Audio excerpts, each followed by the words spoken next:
20 minute 20 खबर में आपका बहुत बहुत स्वागत है। मैं हूं आपके साथ ऋषिका। अगले 20 मिनट में हम आपको 20 अहम खबरों से रूबरू कराएंगे। तो चलिए शुरू करते हैं 20 मिनट में 20 खबरों का सिलसिला। माना आप मस्त बहारों के आशिक हैं, माना आप गुलों के साए से खेलने के शौकीन हैं, आप कली से प्यार करते हैं, सारा जहां आपके लिए है, लेकिन बहारों की आशिकी में जिस तरह आप अपनी जान से खिलवाड़ कर रहे हैं, ये कतई स्वीकार करने लायक नहीं है। जान पर खेलकर बहारों की खोज में आशिकों की ये तस्वीरें पाली से आई हैं। देखिए, ट्रेन के ऊपर नीचे जहां जगह मिली वहीं पड़े हैं, वहीं ठूसे हुए हैं। दरअसल पाली के बेहद ही खूबसूरत गोरम घाट में इन दिनों सैलानियों का हुजूम उमड़ रहा है। गोरम घाटी को राजस्थान का कश्मीर कहा जाता है और खासकर बारिश के मौसम में तो इस जगह की खूबसूरती पूरे परवान पर रहती है। लेकिन ये क्या कि उस खूबसूरती के दीदार के लिए आप वैसे परवाने बन जाएं जो दीप से लिपटकर अपनी जान दे देता है। पिछले दिनों की भारी बारिश के बाद गोरम घाटी के सभी झरने पूरे प्रवाह के साथ बह रहे हैं। जाहिर है इस सुंदरता के दर्शन के लिए सबका दिल लालायित है, लेकिन इस लालसा में अपनी जान को जोखिम में डालकर रेलवे का ये सफर ठीक नहीं है। बाबूजी धीरे चलना, जरा संभलना, बड़े गड्ढे हैं इस राह में। सिरोही की सड़क पर चलना है तो धीरे चलना होगा, संभल संभल कर चलना होगा, क्योंकि आपकी गिनती खत्म हो जाएगी लेकिन गड्ढे खत्म नहीं होंगे। सिरोही शहर की अनादरा चौराहे से लेकर जैन तीर्थ विजय पताका तक हाईवे में बड़े बड़े गड्ढे पड़ चुके हैं और रोज हादसों को दावत दे रहे हैं। लेकिन पीडब्ल्यूडी सड़कों की रिपेयरिंग की बजाय सिर्फ कंक्रीट डालकर खानापूर्ति की जा रही है।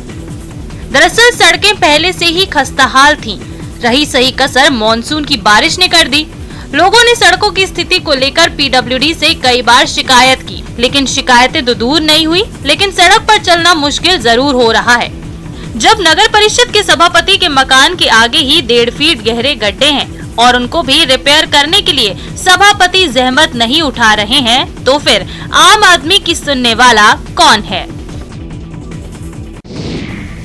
9 दिन चले 2.5 कोस, इस कहावत को डूंगरपुर में पीडब्ल्यूडी साकार कर रहा है। तभी तो 125 करोड़ के बजट से बन रहा हैंगिंग ब्रिज अभी तक अधूरा है, जबकि 5 साल से इसका काम चालू है। इस ब्रिज को 2020 में बनकर तैयार होना था, लेकिन पीडब्ल्यूडी की सुस्ती के कारण चिखली में माही जाखम नदी पर बन रहा संगमेश्वर हैंगिंग ब्रिज 5 साल बाद भी बनकर तैयार नहीं हुआ है। बता दें कि कोटा के बाद प्रदेश का दूसरा सबसे बड़ा हैंगिंग ब्रिज डूंगरपुर से बांसवाड़ा के बीच बन रहा है। 125 करोड़ के बजट से बन रहे इस ब्रिज से दोनों जिलों के बड़े कस्बों के बीच 100 किलोमीटर से ज्यादा का फासला कम हो जाएगा। इस पुल के बनते ही सागवाड़ा से लेकर गलियाकोट समेत कई कस्बे 20 किलोमीटर की दूरी में बांसवाड़ा के आनंदपुरी से जुड़ जाएंगे। लेकिन 2020 में पूरा होने वाला पुल का काम अब 2023 में फाइनल करने की डेडलाइन दी गई है। ऐसे में लोगों का इंतजार बढ़ता जा रहा है। सब जिम्मेदार बेपरवाह हो जाएं तो ऐसी ही तस्वीरें आती हैं जो धौलपुर के बाड़ी उपखंड से आई हैं, जहां का आम का पूरा गांव जल जमाव की परेशानी से जूझ रहा है। सड़कों और गलियों की बात तो छोड़ ही दीजिए, पानी लोगों के घर में घुस गया है। पानी का प्रकोप ऐसा है कि बच्चे स्कूल नहीं जा पा रहे हैं और पढ़ाई पूरी तरह ठप हो चुकी है। आखिरकार परेशान ग्रामीणों का गुस्सा फूट पड़ा और पहुंच गए बाड़ी उपखंड के ऑफिस, जहां उन्होंने विरोध प्रदर्शन किया और पानी निकालने के लिए एसडीएम को ज्ञापन दिया। गांव की ऐसी हालत कई महीनों से बनी हुई है। ऊपर से मानसूनी बारिश ने गांव में कोड़ में खाज वाले हालात पैदा कर दिए हैं। लोग कई दिनों से पंचायत के सरपंच और प्रशासन से गुहार लगा रहे हैं, लेकिन कोई सुनने वाला नहीं है। ऐसे में गांव वालों में एसडीएम को ज्ञापन सौंपा और चेतावनी भी दे दी कि नहीं हुआ समाधान तो आगे होगा घमासान। सड़क खरंजन नहीं कराएंगे तो हम सीधे कलेक्टर के पास जाएंगे और सीमेंट होना नहीं चाहिए, नाली करनी चाहिए। कहते हैं अगर जिम्मेदार ही अपनी जिम्मेदारियों से मोड़ ले तो फिर भगवान ही सहारा होता है। सिरोही में भी यही बात देखने को मिल रही है।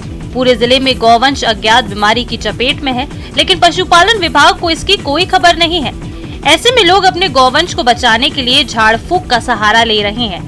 पिंडवाड़ा उपखंड के दर्जनों गाँव में इस अज्ञात बीमारी के कारण गौवंश के जीवन पर संकट बना हुआ है। लोगों का कहना है कि इस बीमारी को लेकर कई बार पशुपालन विभाग को इससे अवगत कराया गया, लेकिन कोई सुध लेने वाला नहीं है।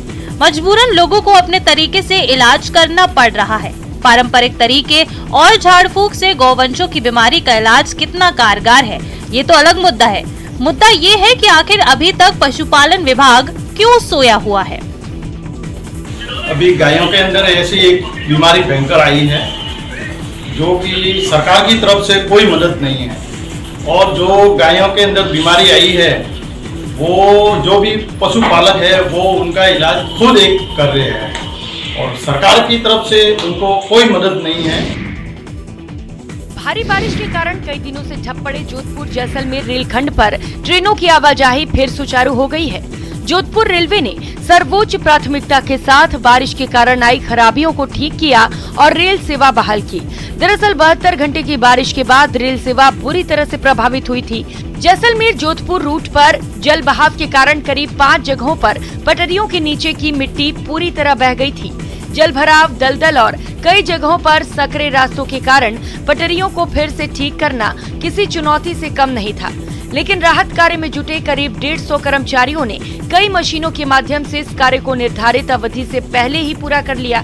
नियमानुसार सबसे पहले मालगाड़ी, उसके बाद पहली सवारी गाड़ी काठगोदाम से जैसलमेर जाने वाली रानीखेत एक्सप्रेस को जोधपुर से रवाना किया गया।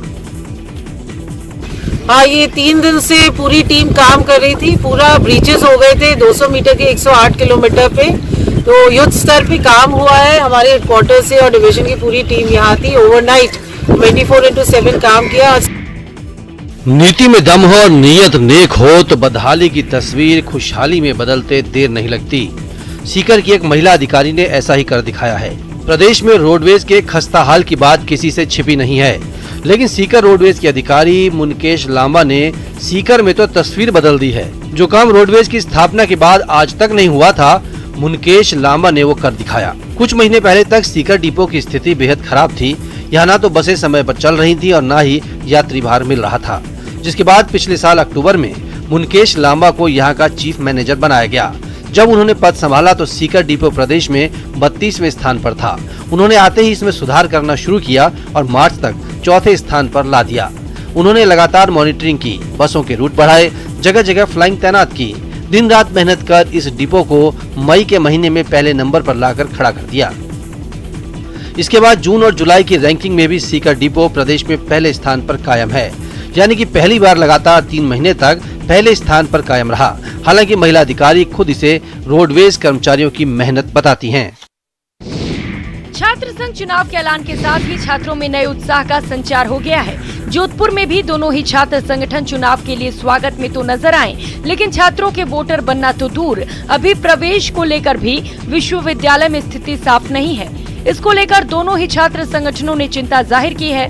दरअसल जोधपुर के जयनारायण व्यास विश्वविद्यालय में अभी यूजी की परीक्षाएं चल रही हैं। परिणाम आने के बाद पीजी में प्रवेश दिया जाएगा। इसको लेकर छात्रों के बीच असमंजस की स्थिति नजर आ रही है। प्रदेश के दोनों ही छात्र संगठन एबीवीपी और एनएसयूआई ने छात्र संघ चुनाव की घोषणा का स्वागत किया है, लेकिन चुनाव कैसे होंगे, छात्र मतदाता कैसे बन पाएंगे, नया प्रवेश कब मिलेगा, पीजी में प्रवेश कब होगा और प्रवेश होने के बाद भी क्या वोट अधिकार मिल पाएगा, इसको लेकर छात्रों के बीच में असमंजस की स्थिति है। कई छात्र नेता ऐसे हैं जो इस उम्मीद में हैं कि परिणाम आने के बाद में प्रवेश लेकर चुनाव लड़ा जाएगा। प्रवेश प्रक्रिया है वो अभी तक लचर स्थिति में है, तो ये इस जो चुनावी समय डेट जारी हुई है वो ये लगता है कि विश्वविद्यालय के जो चुनाव कराने की स्थिति में नहीं है। सावन शुक्ल पक्ष की तृतीया को मनाई जाने वाली हरियाली तीज को लेकर महिलाओं में खासा उत्साह देखा जा रहा है। सौभाग्य के प्रतीक इस त्योहार से पहले सिंजारा का पर्व हर्षोल्लास के साथ मनाया जा रहा है। राजस्थान के प्रमुख त्योहारों में शामिल सिंजारा महिलाओं के सजने संवरने का दिन होता है। सिंजारे पर राजस्थान की प्रमुख मिठाई घेवर का भी अत्यधिक महत्व है। ऐसे में दौसा में जगह जगह घेवर की दुकानें सजी हुई हैं। वैसे तो मावे के घेवर सहित अनेक प्रकार के घेवर बनाए जाते हैं, लेकिन दौसा में खास घेवर तैयार किया जाता है जिसका नाम है बब्बर घेवर। खाने में ये घेवर कुरकुरा होता है। इस प्रकार के घेवर को दौसा में खास पसंद किया जाता है। तीज और सिंजारे के आसपास दौसा का प्रसिद्ध बब्बर घेवर न सिर्फ देश के कई हिस्सों में बल्कि विदेशों तक भी पहुंचता है। सिंजारा है और जैसे ही सिंजारा आता है तो त्योहार शुरू हो जाते हैं और राजस्थान में तीज सिंजारे का काफ़ी महत्व है और इस त्योहार पर सबसे ज़्यादा महत्वपूर्ण मानी जाती है घेवर की मिठाई। वैसे तो घेवर पूरे राजस्थान में फेमस है, लेकिन जो दौसा का ये जो घेवर है प्रमुख घेवर है और इसको दौसा में बब्बर घेवर कहते हैं। आस्था के सैलाब की तस्वीरें पोखरण से सटे बाबा रामदेव की समाधि की हैं, जहां देश के अलग अलग जगहों से हजारों की तादाद में श्रद्धालु रामदेवरा पहुंच रहे हैं और बाबा रामदेव की समाधि का दर्शन करके धन्य धन्य हो रहे हैं। दरअसल सावन महीने के शुक्ल पक्ष की द्वितीया तिथि पर हर साल रामदेव की समाधि पर मेले का आयोजन होता है। हालांकि कोरोना काल में 2 साल से मेले का आयोजन नहीं हो पा रहा था, लेकिन इस बार मेले में श्रद्धा का सैलाब उमड़ रहा है। इस मौके पर समाधि स्थल पर सुबह 5 बजे बाबा की समाधि का अभिषेक किया गया और फिर आरती का आयोजन किया गया। इसके बाद सभी श्रद्धालुओं ने रामसा पीर की जय जयकार करते हुए कतारबद्ध होकर श्रद्धालुओं ने बाबा की समाधि के दर्शन किए। वहीं बाबा रामदेव समाधि समिति ने समाधि स्थल पर स्वर्ण मुकुट स्थापित किया। भीड़ को देखते हुए बाबा रामदेव समाधि समिति और पुलिस प्रशासन की तरफ से श्रद्धालुओं की सुविधा के लिए सभी माकूल प्रबंध किए गए थे। बाबा की समाधि के दर्शन कर रहे हैं, इससे रामलीला मेला क्षेत्र में काफी चहल देखने मिल रही है। आजादी के अमृत महोत्सव के तहत इस बार हर घर तिरंगा हर मन तिरंगा महाअभियान का आयोजन किया जा रहा है, जिसके तहत 13 अगस्त से 15 अगस्त तक हर घर तिरंगा फहराया जाना है। हर घर तिरंगा हर मन तिरंगा महाअभियान को सफल बनाने के लिए श्रीगंगानगर जिला प्रशासन मुस्तैदी से जुटा हुआ है। विभिन्न सामाजिक संगठन भी उत्साह पूर्वक आम जन को हर घर तिरंगा हर मन तिरंगा महाअभियान के बारे में जानकारी दे रहे हैं। श्रीगंगानगर के राष्ट्रीय और राज्य स्तर के पैरा एथलीट दंपति ने भी 13 से 15 अगस्त तक हर घर तिरंगा फहराने की अपील की है। पैरा स्पोर्ट्स के गोल्ड मेडलिस्ट शीशपाल लिम्बा और निशा लिम्बा ने वीडियो जारी कर आम लोगों से अपने घर प्रतिष्ठानों पर तिरंगा झंडा फहराने की अपील की है। लिम्बा दंपति अब तक विभिन्न प्रतियोगिताओं में कुल 23 पदक जीत चुके हैं। 21 बार से ज्यादा रक्तदान करने वाले लिम्बा दंपति श्रीगंगानगर लोकसभा और विधानसभा चुनाव में ब्रांड एम्बेसडर भी रह चुके हैं। 13-14-15 अगस्त 2022 को अपने घर, दुकान, प्रतिष्ठान पर तिरंगा झंडा फहराएं। हम बेटियां छोरों से कम नहीं हैं। सन सिटी की 3 लड़कियों ने अपनी प्रतिभा से पूरे प्रदेश का मान बढ़ाया है। जी हां, जॉर्जिया में होने वाली अंतर्राष्ट्रीय विश्व चैंपियनशिप में जोधपुर की 3 होनहार लड़कियां अपना दमखम दिखाएंगी। तीनों अलग अलग भार वर्ग में हिस्सा लेंगी। ये प्रतियोगिता 2 से 7 अगस्त तक होगी, जिसमें जोधपुर की दीपशिखा, कामाक्षी और मेघना भारतीय टीम का हिस्सा हैं। दीपशिखा 48 किलोग्राम में और कामाक्षी 70 किलोग्राम वर्ग में भाग ले रही हैं, जबकि मेघना वुशु की इवेंट प्रतियोगिता ताउले में भाग ले रही है। जोधपुर से दिल्ली पहुंचने के बाद ये सभी खिलाड़ी पूरी टीम के साथ जॉर्जिया के लिए रवाना होंगी।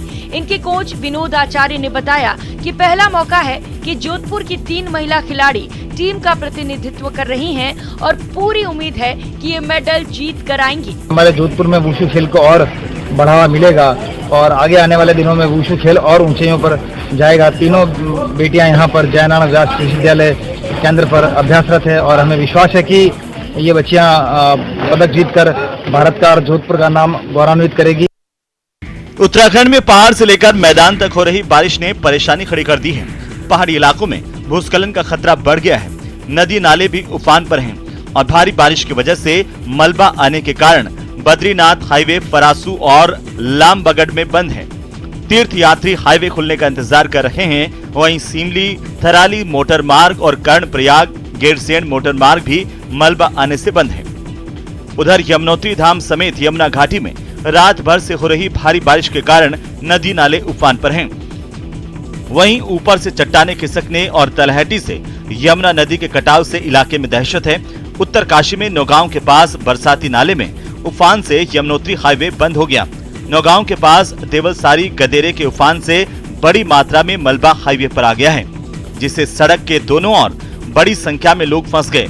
वहीं खेतों में काम कर लौट रहे स्थानीय लोग सड़क खोलने में लगी जेसीबी मशीन की बकेट में बैठकर सड़क पार कर रहे हैं। जेसीबी मशीन जैसे ही मलबा साफ कर रही है, पानी के बहाव के साथ दोबारा मलबा आ रहा है।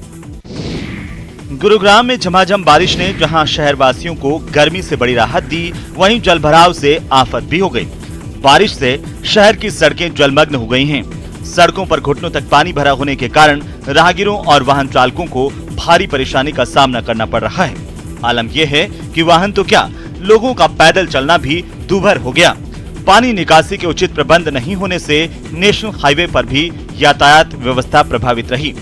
ऐसे में लोगों को घंटों जाम जैसी स्थितियों का सामना करना पड़ा। इसे लेकर ट्रैफिक पुलिस जलभराव वाले स्थानों पर तैनात है। कई कॉलोनियों में पानी निकासी के उचित इंतजाम नहीं होने की वजह से बारिश का पानी लोगों के घरों और दुकानों में भर गया है। शहर में साफ सफाई का जिम्मा नगर निगम के पास है। शहर के नाले, सीवर लाइनों की सफाई का काम नियमित रूप से नगर निगम को करना होता है। बारिश से पहले नगर निगम के अधिकारियों ने नालों की सफाई करने के बड़े बड़े दावे किए थे। निगमायुक्त ने दावा किया था कि सड़कों पर यदि पानी भरा तो जिम्मेदार अधिकारियों के खिलाफ कार्रवाई की जाएगी, लेकिन मूसलाधार बारिश ने नगर निगम और जीएमडीए के दावों की पोल खोल करके रख दी है।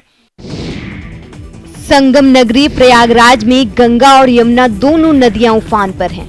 दोनों नदियों के जल स्तर में लगातार वृद्धि हो रही है, जिससे संगम जाने वाले कई रास्ते पूरी तरह पानी में डूब गए हैं, जिसके कारण श्रद्धालुओं को घुटने भर पानी में चलकर संगम की ओर जाना पड़ रहा है। मध्य प्रदेश से केन, बेतवा और चंबल नदियों से पानी छोड़े जाने से यमुना का जल स्तर तेजी से बढ़ रहा है। जिस तरह से गंगा और यमुना नदियों का जल स्तर बढ़ रहा है, उसे देखते हुए निचले स्थानों पर लोगों के सामने मुश्किलें खड़ी हो सकती हैं। संगम क्षेत्र की अगर बात करें तो यहाँ तीर्थ पुरोहित, घाटिये और दुकानदार अपने सामान लेकर सुरक्षित स्थानों की ओर जा रहे हैं। बाढ़ के खतरे को देखते हुए संगम तट पर अलर्ट जारी किया गया है। एसडीआरएफ की एक टुकड़ी के साथ ही जल पुलिस तैनात कर दी गई है। डीएम संजय खत्री ने बाढ़ के संभावित खतरे से निपटने के लिए आवश्यक दिशा निर्देश भी जारी कर दिए हैं। डीएम के मुताबिक संबंधित विभागों को अलर्ट जारी कर दिया गया है। सिंचाई विभाग के बाढ़ कंट्रोल रूम से 24 घंटे मॉनिटरिंग भी की जा रही है। जैक पर खड़ा कर ट्रक के टायर बदलते तो आपने खूब देखे होंगे, लेकिन कभी आपने जैक पर टिका घर देखा है? नहीं तो देखिए ये तस्वीर जो बिहार के बगहा के रामनगर से आई है, जहां टेक्नोलॉजी का शानदार कारनामा देखने को मिला और बिना किसी तोड़फोड़ के एक घर को 3 फीट तक ऊंचा कर दिया गया। रामनगर के नारायणापुर में करीब 70 साल पुरानी 2 मंजिला इमारत को जुगाड़ टेक्नोलॉजी की मदद से ऊंचा किया गया। मकान ऊंचा होने के अद्भुत नजारे को देखने के लिए लोगों की भीड़ दिन भर लगी रही। ये मकान गौरव पांडे का है। घर काफी पुराना हो चुका है और बारिश के मौसम में घर में नाले का पानी घुस आता था, जिससे घर वालों को काफी मुश्किलों का सामना करना पड़ता था। लेकिन गौरव के पास कोई दूसरा उपाय भी नहीं था। महंगाई में घर को तोड़कर बनवाना भी उसके लिए मुश्किल था, और ऐसे में गौरव ने सोशल मीडिया पर देखा कि कैसे पुराने से पुराने मकान को बिना किसी नुकसान के 3 फीट तक ऊंचा किया जा सकता है। तब उन्होंने कंपनी से बात कर अपना मकान ऊंचा करने की बात की और फिर उनका घर बिना तोड़े फोड़े 3 फीट तक ऊंचा उठा दिया गया। 28 जुलाई को राजस्थान के बाड़मेर में MiG-21 क्रैश में शहीद फ्लाइट लेफ्टिनेंट अद्वितीय बल को जम्मू में अंतिम विदाई दी गई। अपनी जान पर खेलकर हजारों लोगों की जान बचाने वाले इस शहीद सपूत की अंतिम विदाई में जन सैलाब उमड़ पड़ा। लोगों ने नम आंखों से अपने लाडले सपूत को आखिरी बार नमन किया। इससे पहले अद्वितीय बल का पार्थिव शरीर जैसे ही उनके पैतृक आवास पर लाया गया, देखने वालों का तांता लग गया। हाथों में तिरंगा लिए बच्चे, बूढ़े, जवान सब शहीद अद्वितीय के पार्थिव शरीर को देखना चाह रहे थे। इस दुख भरे पल में सबकी आंखें नम जरूर थीं, लेकिन सबके चेहरे पर अद्वितीय के लिए गर्व दिखा। इस मौके पर उपस्थित युवाओं ने वंदे मातरम, हिंदुस्तान जिंदाबाद, जब तक सूरज चांद रहेगा, अद्वितीय तेरा नाम रहेगा के नारे लगाए।